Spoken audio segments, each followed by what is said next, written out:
자, 허쉬 초콜릿 하면은 이제 창업주 밀튼 허쉬가 생각이 나는데, 허쉬도 파크, 테마파크가 이렇게 있어요.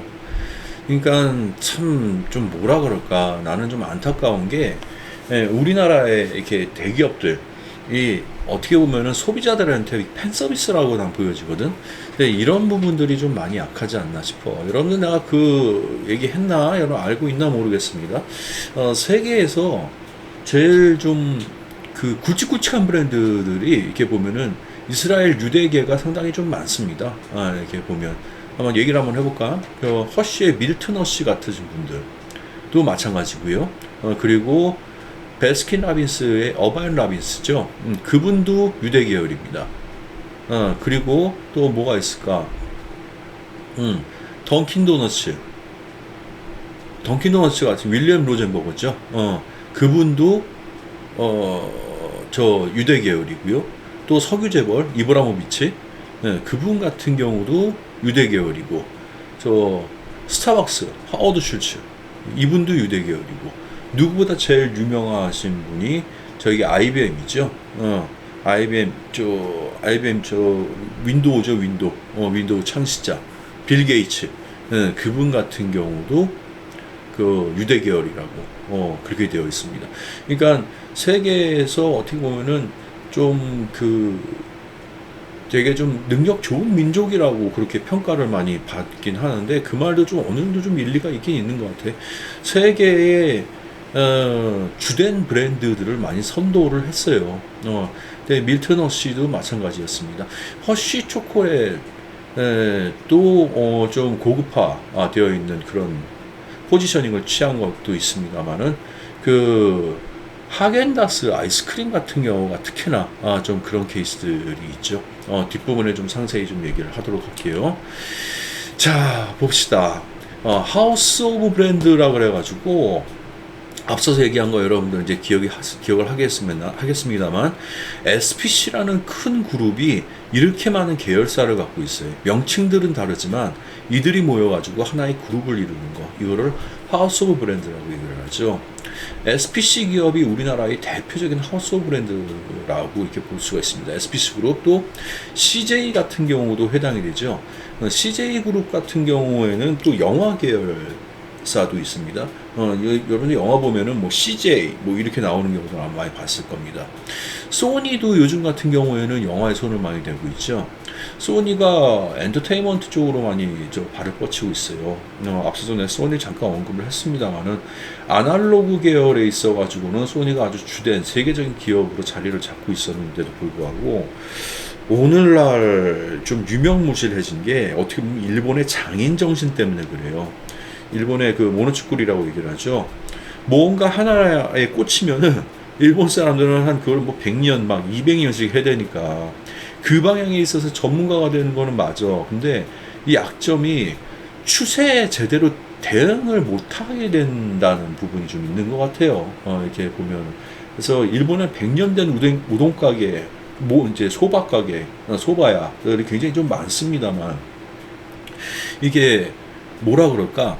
갑자기 뭔가 변화되는 어떤 거에 있어가지고 좀 대응을 잘 못해 나가는 게 있습니다. 자동차 같은 경우도 지금 아직까지 하이브리드 기술을 접목한 자동차들이 굉장히 많이 나와요. 근데 앞으로 미래의 자동차 산업은 뭡니까? 여러분 잘 알고 있다시피 전기 자동차야.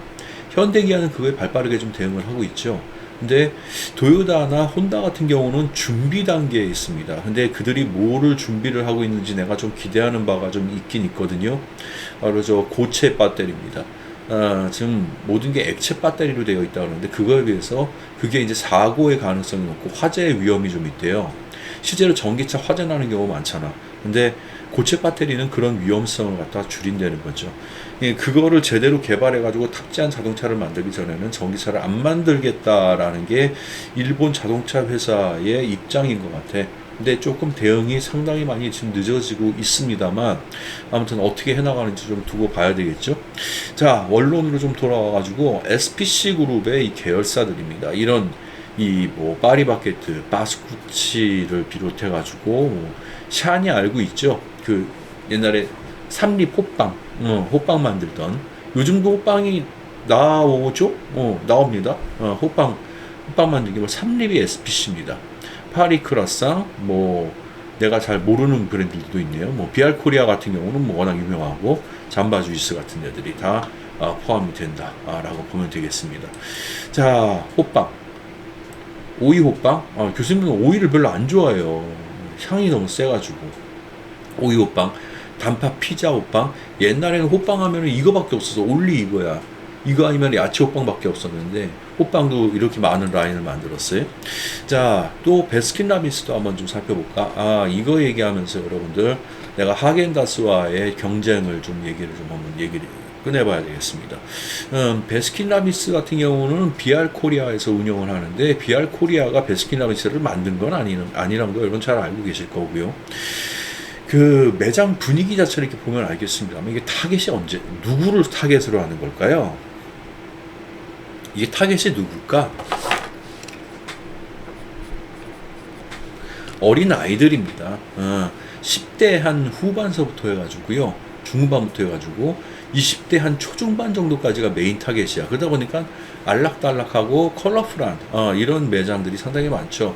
그리고 아이스크림 이름도 한번 보십시오. 엄마는 외계인, 엄마는 외계인 또 뭐 있습니까? 뭐 슈팅스타, 뭐 아무튼 뭐 바람과 함께 사라지네, 뭐 나타나네, 뭐 아무튼 뭐 이럽니다. 이름들이 다 보면은 아이들이 좋아할 만한 이름 아니면은 애니메이션 이름 아니면은 영어 이름 뭐 이런 거를 갖다가 이렇게 해놨어요. 그러니까 매장 분위기나 이 타겟층 같은 경우를 분명하게 이렇게 끌고 들어가는 거지. 근데 요즘 들어서 조금 고급화를 시도하는 카페 형식들도 많이 나오게 있는 것 같아요. 자, 근데 분명히 다른 부분은요. 이 베스킨라빈스 국내에 있어서 지금 베렌제리가 매장이 제대로 형성이 안 돼 있는 걸로 알고 있으니까 베렌제리가 거의 세계에서 탑인데 우리나라에서 이렇게 힘을 못 쓰는지 모르겠어요. 편의점만 좀 들어가고 베렌제리 외에 이제 하겐다스 아이스크림점이 있죠. 옛날에 나뚜루라고 있었는데 요즘은 나뚜루는 조금 국내 브랜드로서 유명무실해진 것 같고 그래서 하겐다스 같은 경우에는 루벤 매튜죠. 루벤 매튜가 이제 창업자신데 루벤 매튜 부부세요. 그런데 이분들이 어떤 거를 중점으로 했냐면 고급화된 아이스크림점을 만들겠다라고 이제 생각을 하신 거야. 그래서 저 바닐라로 유명한 데가 어딘지 여러분 아십니까? 저 마다가스카르 있죠. 마다가스카르 저 남아프리카 공화국 쪽에 있습니다. 그쪽 지도 보면 나와요. 그쪽에서 바닐라를 수입을 해가지고 그 바닐라를 원산지로 해서 이제 고급 아이스크림을 만든다라는 게 이들의 이제 기본적인 취지예요. 근데 나오는 아이스크림 보면은 바닐라 그리고 초코 그리고 커피 뭐 이 정도밖에 없어요. 다른 아이스크림 종류가 없습니다. 베스킨라빈스에 비해서 현저하게 종류가 떨어지죠. 근데 매장 분위기 보면은 매장이 상당히 고급스러워요. 좀 고급적인 분위기로 저 패브릭 소재나 이런 것들을 많이 활용하고 고급 자재, 대리석도 부분적으로 좀 들어가고 타겟층이 분명히 다릅니다. 베스킨라빈스와 타겟층이 어떻게 다를까? 조금 더 나이가 있는 분들이 즐길 수 있는 아이스크림으로 되어 있는 거죠. 그리고 우리나라에 들어와가지고 그 지역 그 국민들에 맞는 아이스크림으로 좀 메뉴를 더 확장을 한두 개 정도 좀 시켜나가는 겁니다. 예를 들면 녹차 아이스크림 같은 경우에 그지? 그런 것들이 이제 포함이 되는 거죠. 자, 그렇게 해서 매장도 베스킨라빈스보다는 훨씬 적을 거야. 적고 포지셔닝도 좀 높습니다만은 후발주자로서 충분히 또 자리매김을 하고 있는 게 하겐다스라고 생각을 하시면 됩니다. 교수님 커피숍으로 예전에 박사 논문을 썼어요. 근데 당시에 교수님이 논문을 쓸 때가 2010년이었어요. 박사 논문 쓸 때가. 그때 당시만 해도 스타벅스랑 누가 경쟁을 하고 있었냐면요. 카페베네가 경쟁을 하고 있던 시국이었고요. 그리고 파스쿠치나 커피빈 정도가 이제 2, 3위 브랜드로 자리매김을 하고 있던 브랜드였는데 내가 조사를 했던 그 결과로서 파스쿠치 같은 경우는 뭐가 소비자에게 끌어당기는 장점이었냐면은 이 빨간색 그리고 이런 어떤 로고들 그리고 빵떡 쿠션이라고 불리는 게 있었습니다. 쿠션에 커피가 이렇게 새겨져 있는 게 아주 이쁜 게 있었어요. 벽에다가 이렇게 디스플레이를 해놓으면 굉장히 이뻤습니다. 그런 것들이 소비자들에게 각인을 시켜주는데 자 질문 한 가지 해볼게. 여러분 커피점에서 뭐가 제일 중요할까요? 커피점에 가가지고 여러분들은 어떤 기분을 느껴야 되겠어? 첫 번째, 매장이 화려한 게 중요해? 내가 편안한 게 중요해? 둘 중에 하나 고르라면 편안한 게 중요하죠. 우리가 감성이라고 얘기를 하지, 형용사로 우리 마음을 표현할 수 있는 것을 감성이라고 얘기합니다. 근데 그 감성 언어들 중에서 가장 제일 커피점에서 중요한 게 뭐냐? 1등 했더니 그 컴포터블이에요. 안락함이라는 얘기입니다. 편안함, 안락함에 해당된다는 얘기거든요. 이게 앉아서 커피를 먹을 때 친구와 편안하게 대화할 수 있는 그 분위기가 제일 중요하다는 거죠. 근데 스타벅스가 1등 브랜드로 자리매김을 할 수 있을 수 있었던 게, 일단 첫 번째가 칼라 같은 경우에는 파스텔 톤입니다. 그 파스텔 톤이 뭐를 상징하냐? 커피가 익어가는 칼라를 갖다가 그대로 반영을 한 거죠. 그 색깔이 굉장히 아무튼 커피와 잘 어울리는 그런 색깔이었어요. 붉은 강렬한 붉은색 이런 것들 쓰지 않습니다. 편안한 색깔을 갖다 파스텔 톤으로 이용을 한 게 스타벅스였고요. 그리고 또 한 가지가 파티션을 갖다가 잘 활용을 했어. 파티션. 그 파티션을 갖다가 잘 이용했다는 거는 결국은 무슨 얘기가 되겠습니까? 옆 사람과의 자리 간격을 어느 정도 유지를 잘 해놓고 3, 4, 5 모일 수 있게끔 그런 자리 배치를 갖다가 잘 해놨다는 그런 얘기가 되겠죠. 그런 걸로부터 차별화를 이뤘지. 아주 정반대되는 매장이 어디였냐면 커피빈이에요. 커피빈 같은 경우에는 완전 광장 분위기를 쫙 펼쳐놨죠. 테마가 유럽의 광장이었습니다.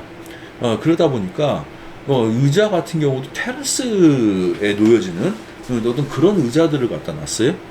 사람들이 뭔가 오픈된 개방감을 느낄 수 있는, 자유로움을 느낄 수 있는지 모르겠습니다만은 편안한 안락함과는 조금 거리가 먼 그런 상황이었습니다. 뭐 카페벤에 얘기하자면은 예전에도 한번 얘기했습니다만 강훈 사장님 얘기를 안 꺼낼 수가 없었고, 그리고 카페벤에는 우리나라의 다방 문화를 좀 많이 따온 그런 케이스라고 봐야 될 것 같습니다.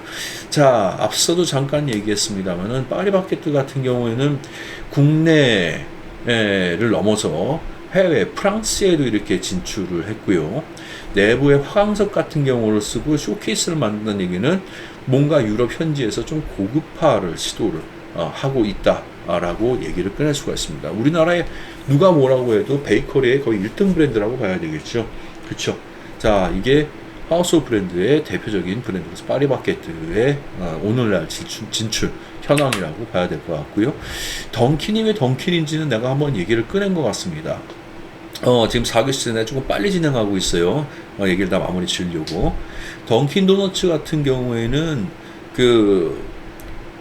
이 윌리엄 로젠버그가 카페를 운영했을 때 여기 내가 써놨군요. 그 도너츠에 그 앞에서 이제 유명한 영화를 촬영을 하고 있었나봐. 유명 배우 한 분이 들어왔나 보죠. 근데 그분을 갖다가 유심히 살폈는데 도너츠를 먹고 싶어서 하나 갖다 줬더니 그거를 먹다가 퐁당 빠트를 떼는 거예요. 그래서 덩크인이 된 거죠. 그래서 덩크인, 던킨 도너츠 이렇게 스토리가 나오게 된 겁니다.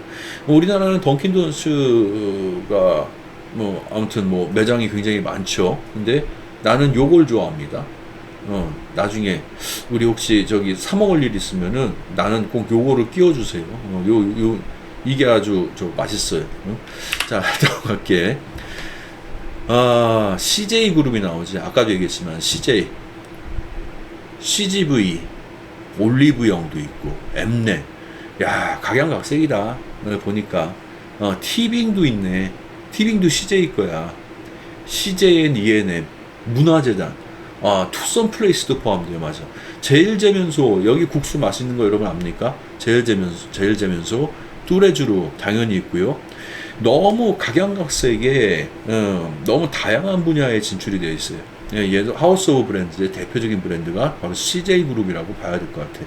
계절 밥상 이런 것들이 다 프랜차이즈군요. 그렇죠. 올리브영 말할 것도 없고요. 자, 그렇습니다. 여러 브랜드들이 합쳐져 가지고 나온 브랜드다.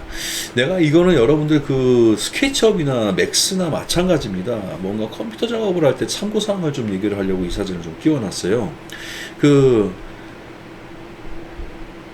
뭔가 이 조감도를 만들 때 지금 요런 것들이 있죠. 요런 빵 뒤에 없나? 뒤에는 없구나. 요런 빵 모양이나 이런 거 만들 때 이거 다 여러분 컴퓨터 3D 작업하는 거 아니란 거 알고 계시죠? 그쵸? 이거 만드는 거는요, 포토샵으로 다 나중에 렌더링을 다 뽑은 다음에 포토샵으로 다 한꺼번에 이렇게 그림을 따가지고 집어넣는 케이스들이 많습니다. 이런 음식물 같은 경우에 이거 일일이 다 만들다 보면 용량이 무지하게 넘쳐요. 글쎄 박수리 교수님이 기술이 좋아가지고 이거 옛날에 내가 맥스로 한 거거든요. 렌더링. 교수님은 맥스를 주로 써요. 여러분 아마 의아할지 몰라. 교수님 왜 3D 수업을 교수님 주로 하시다가 왜 갑자기 30D로 넘어오신 거지? 할 수도 있는데 내가 상업 공간을 메인으로 한 사람인 것도 맞고요. 그리고 3D 수업도 내가 제안서를 만드느라고 3D 맥스를 많이 썼던 사람인 것도 맞습니다. 근데 이런 게 있어요, 얘들아. 여러분들 컴퓨터 수업 같은 경우에는 이제 사회의 트렌드에 어느 정도 맞춰줘야 돼. 그래서 맥스보다는 요즘 스케치업을 주로 많이 써요.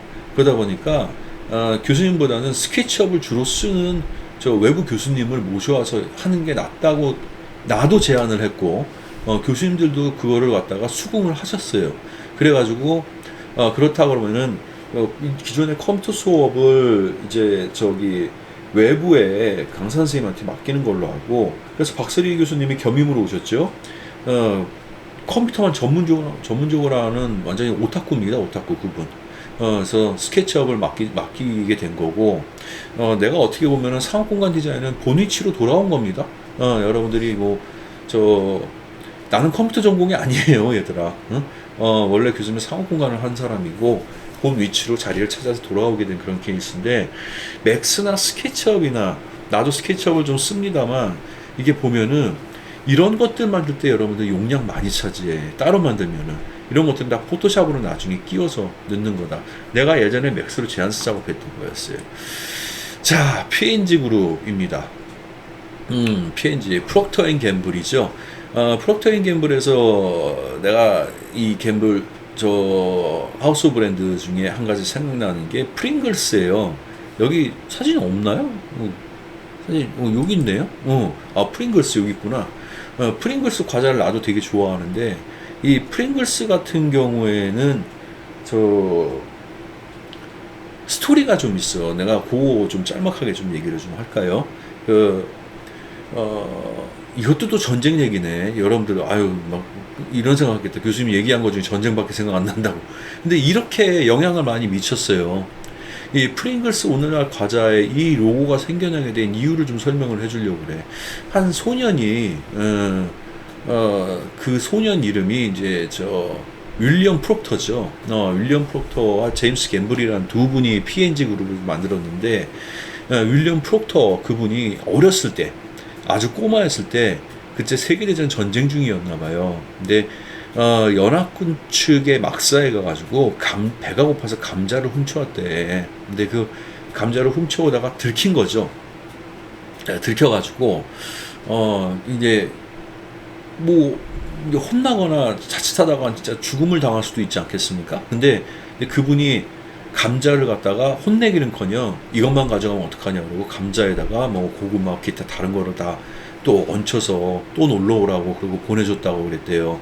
근데 그거에 얼마나 감사하겠습니까? 근데 그 다음에 또 먹을 게 떨어져가지고 이렇게 구하러 좀 갔더니 그분이 나치군한테 잡혀가지고 총살을 당한 거야. 총살을 당하는 장면을 직접 목격을 하게 된 거야.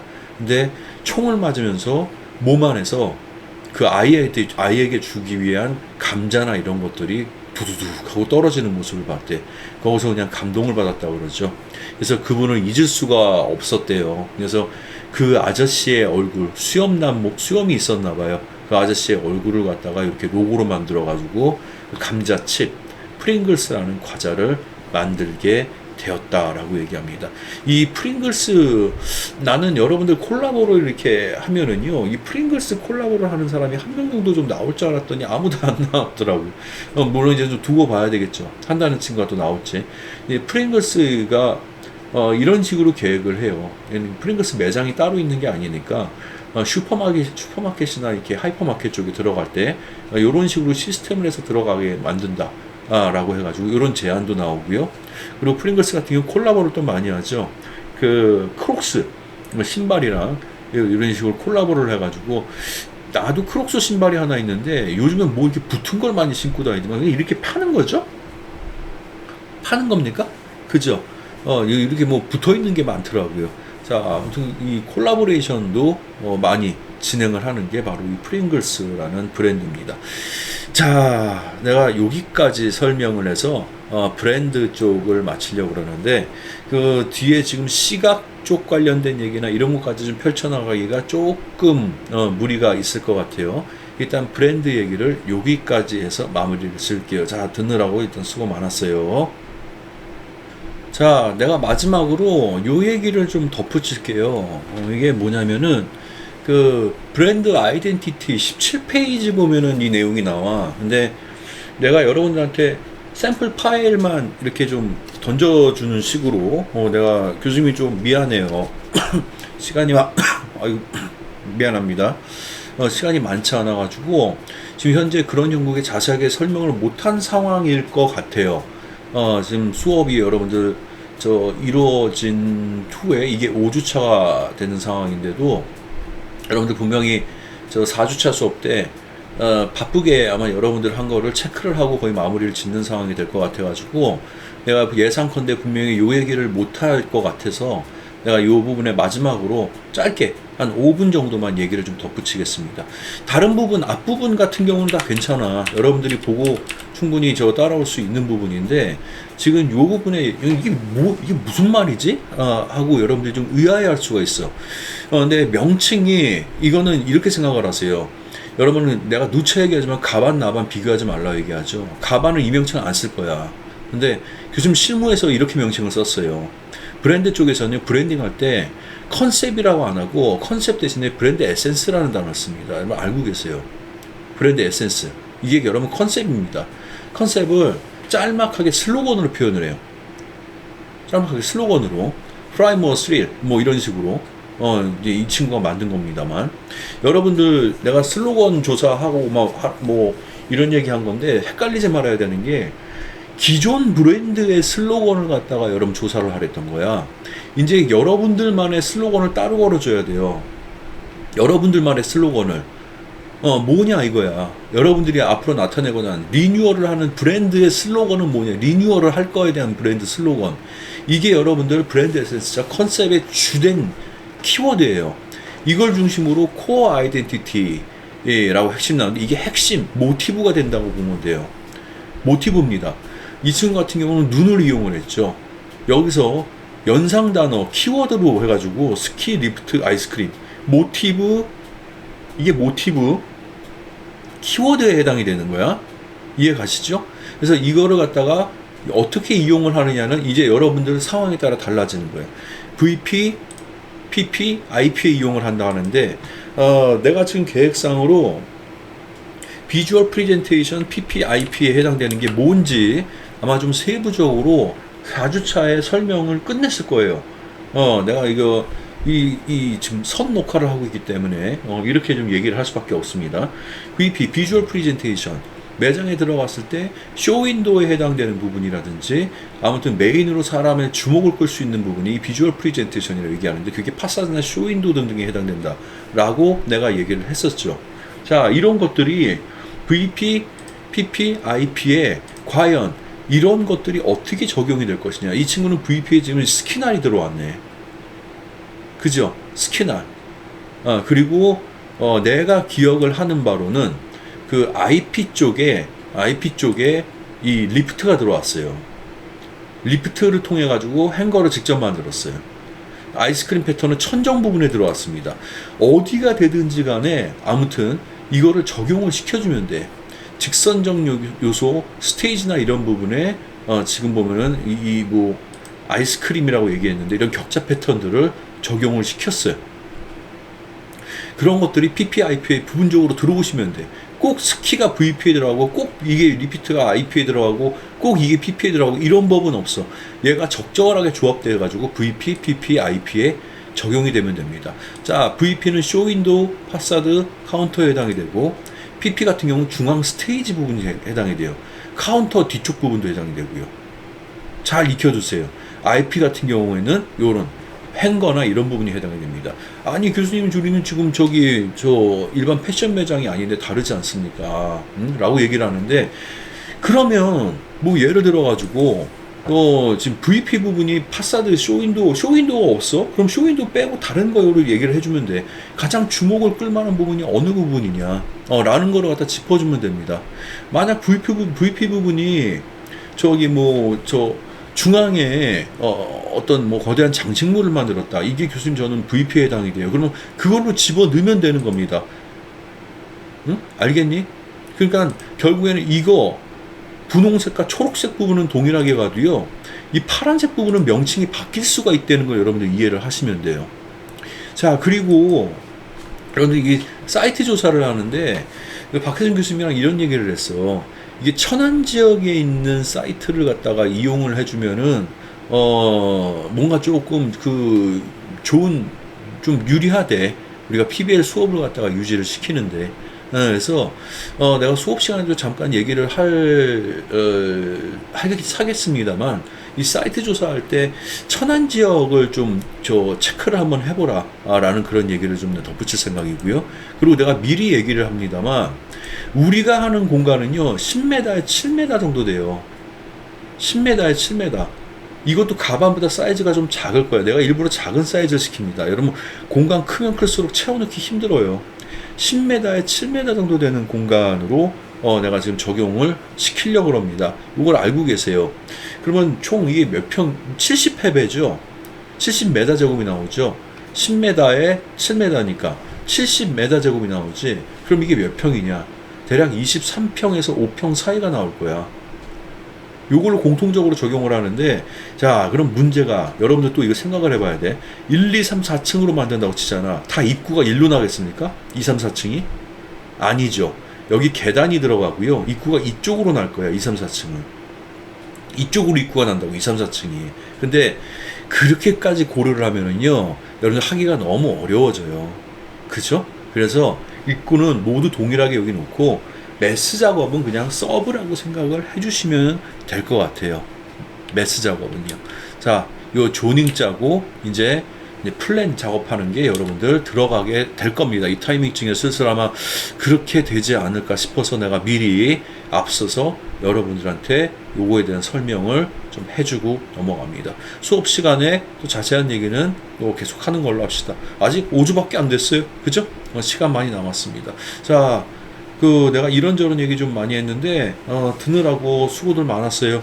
수고들 많았고, 좀 재밌는 얘기지 않을까 싶은데, 나만 재밌었나요? 나 얘기하면서 재밌었는데? 나만 재밌었나요? 여러분들도 좀, 뭐라 그럴까? 기억에 남는 부분, 그런 얘기거리들이 좀 많이 있는 그런 시간이 되었기를 바랍니다. 자, 느닷없는 동영상 강좌, 여기까지 하겠습니다. 학교에서 봅시다.